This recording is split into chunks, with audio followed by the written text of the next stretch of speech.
अस्सलाम वालेकुम students, hopefully you will be fine.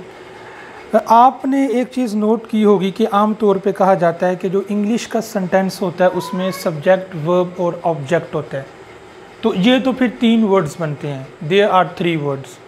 तो फिर सेंटेंस हम जब बुक्स रीड करते हैं तो हम देखते हैं कि एक सेंटेंस बहुत ज़्यादा लंबा है, या जब हम किसी को देखते हैं कि वो इंग्लिश में कम्युनिकेट कर रहा है, वो इंग्लिश स्पीकिंग कर रहा है, तो फिर भी हम देखते हैं कि उसके सेंटेंसेस तो बहुत लंबे होते हैं, उनकी लेंथ बहुत ज़्यादा होती है।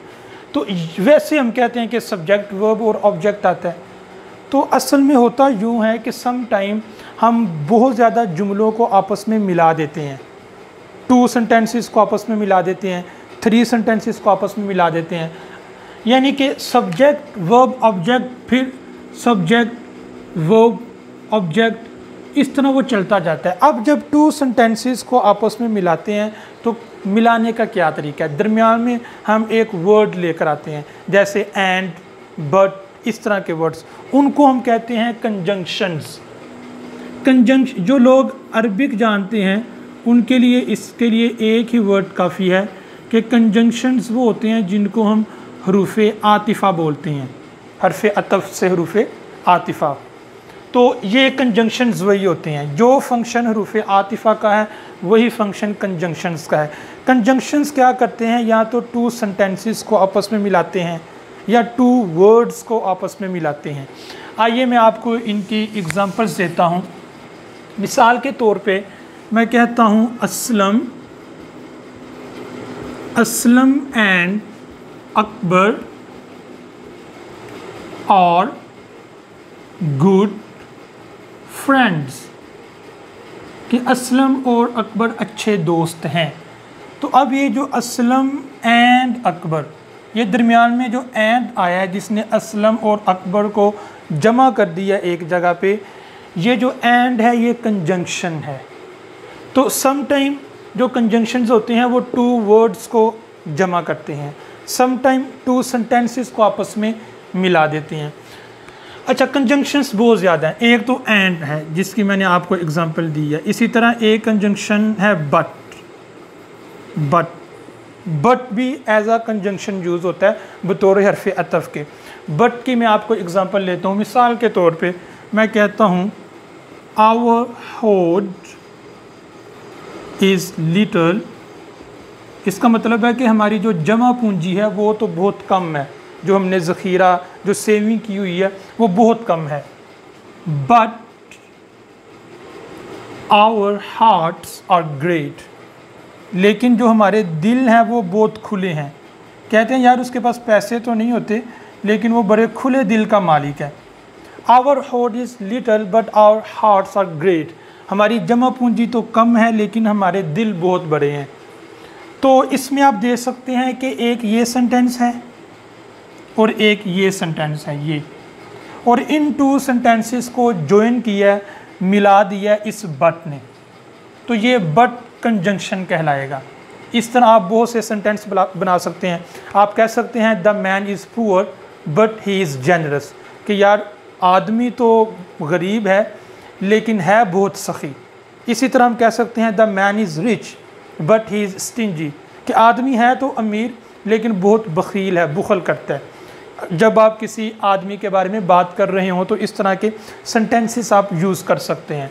ये आपने बात याद रखनी है कि अगर 2 सेंटेंसेस के बिटवीन दरमियान में बट आ जाए तो फिर हम बट से पहले कॉमा लगाएंगे, ये बात आपने याद रखनी है। अच्छा, एक और हम कंजंक्शन यूज़ करते हैं प्रोवाइडेड दैट। इसका क्या मतलब है? ये कंजंक्शन है, ये 2 सेंटेंसेस के दरमियान में आता है, उन 2 सेंटेंसेस को आपस में मिलाने के लिए। प्रोवाइडेड दैट को हम उर्दू में कहते हैं बशर्ते के, यानी इस शर्त पर के। या आपने वर्ड सुना होगा उर्दू में बशर्ते के, कहते हैं कि मैं तुमको मुआफ़ कर देता हूँ बशर्ते के तुम दोबारा मुझे तंग नहीं करोगे। मैं आपको इधर इसकी एग्ज़ाम्पल देता हूँ। आई will forgive you, I will forgive you provided that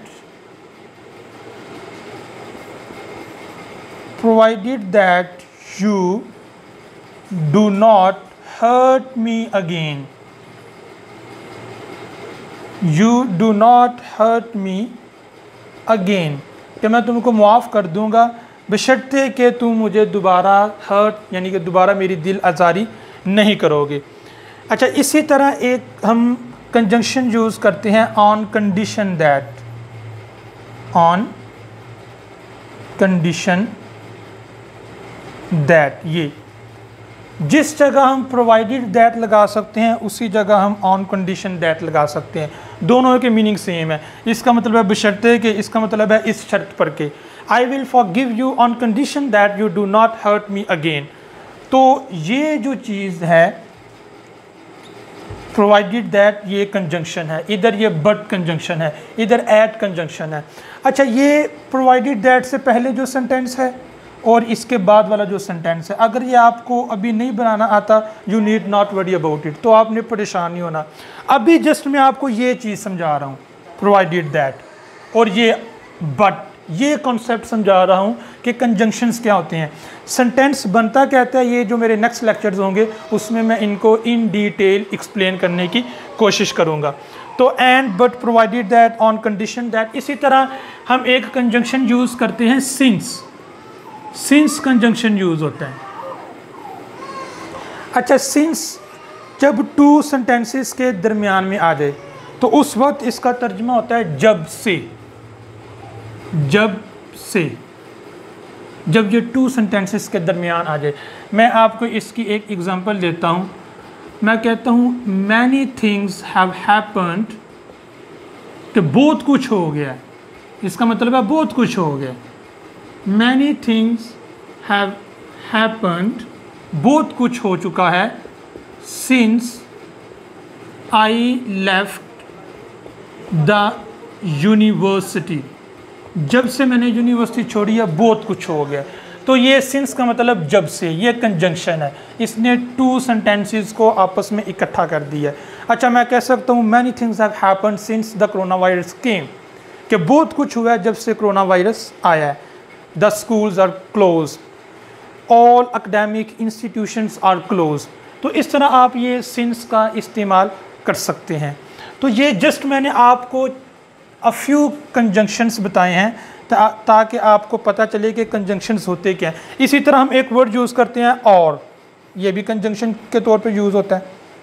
एक शख्स है वो दरवाजे पे खड़ा है, हम उसको कह सकते हैं कम इन और गो आउट, या तो अंदर आ जाओ या बाहर चले जाओ।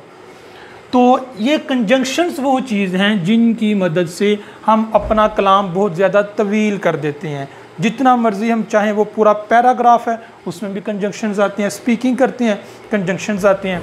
तो जस्ट आप ये कंजंक्शन का कॉन्सेप्ट समझें। तो ये हमारा 6th लेक्चर था इंग्लिश स्पीकिंग कोर्स का। अभी जस्ट मैं आपको बेसिक कॉन्सेप्ट्स बता रहा हूँ। अभी आपका काम ये है कि आप जस्ट इनको याद करें, एक्स्ट्रा एफर्ट ना करें।